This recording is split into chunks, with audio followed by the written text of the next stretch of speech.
Okay, so now, before, during, and after the change, to minimize that dip, it's really a formula.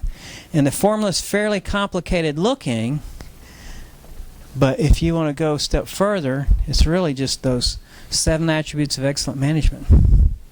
That's what it's all about. It's leadership, it's culture, it's customer focus, it's problem solving, it's team building, problem solving, continuous improvement, performance measure. That's what it takes. You have to think about all those aspects. You got to think of it before. There's different leadership issues before, during, and after.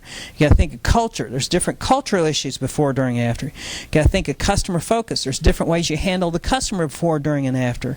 There's team building. There's different team building before, during, and after. There's different tools, problem solving. There's problem solving tools and planning, and then problem solving tools and before, during, and after. Different tools.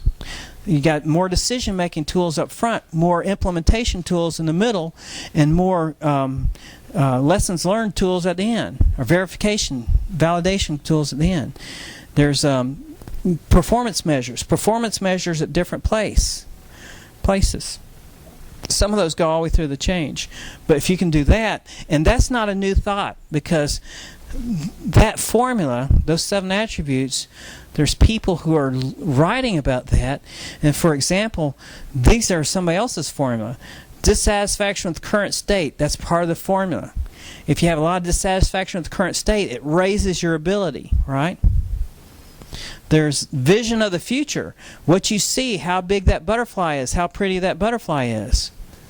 Okay? That's part of the formula. Support available for the change. You know, having the right managers and right support. That's part of the positive first step.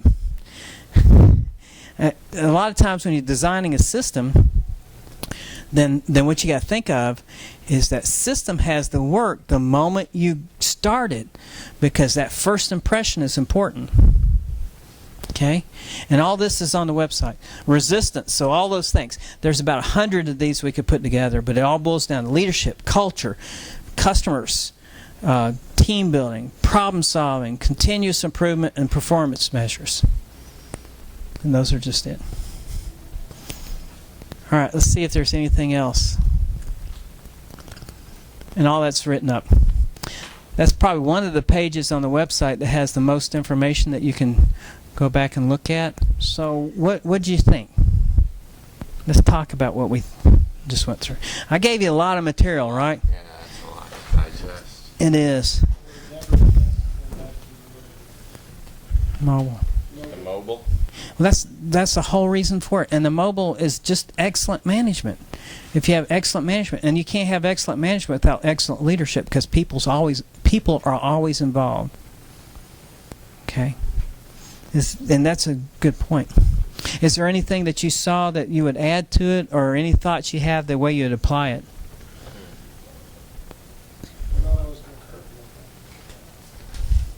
Didn't know what? You're saying something? Uh-huh.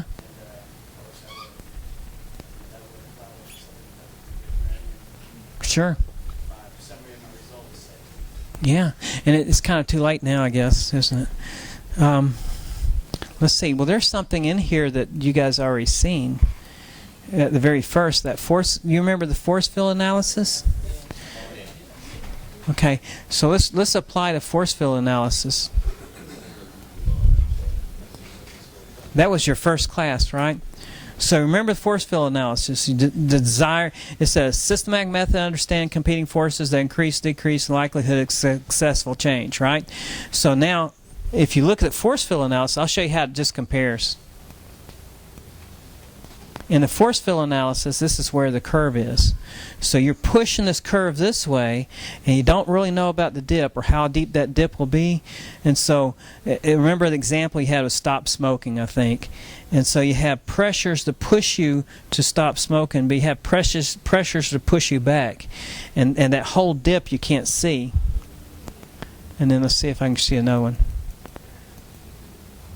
And then this is familiar, right? And so the dip fits right in the middle. Wherever that is, that you're actually forces increasing as the dip increases. So that's something you might not see. It's not static, it's dynamic. Those forces are dynamic. If you're feeling pain, then there's more forces pushing you back, right? And if you're not feeling pain, if you're feeling joy, then there's more forces. As you start going up, for example, you take classes and it's costing you a lot of money. Well, what if in the middle of the classes you automatically got a promotion and start getting more of the work you really want to do? Well, that's because of your pain, you're seeing results, right? And so now the momentum builds as you start seeing. Now, what in the motivational theory is that called? As you see that change, your expectations go up for a positive outcome. So the expectancy theory works in your behalf, right? Because now you expect that as you get more education, as you learn more, you're getting more responsibility. And so that's actually part of the force field analysis, the way you can compare that to it. And then here's another way to look at force field analysis. The driving forces and the restraining forces. If this is your present state, the further you look ahead, the forces change. And the further you get away from where you were, the forces change. So if you look back, the pain looks less. And you look forward, you have worry and expectations and other things working.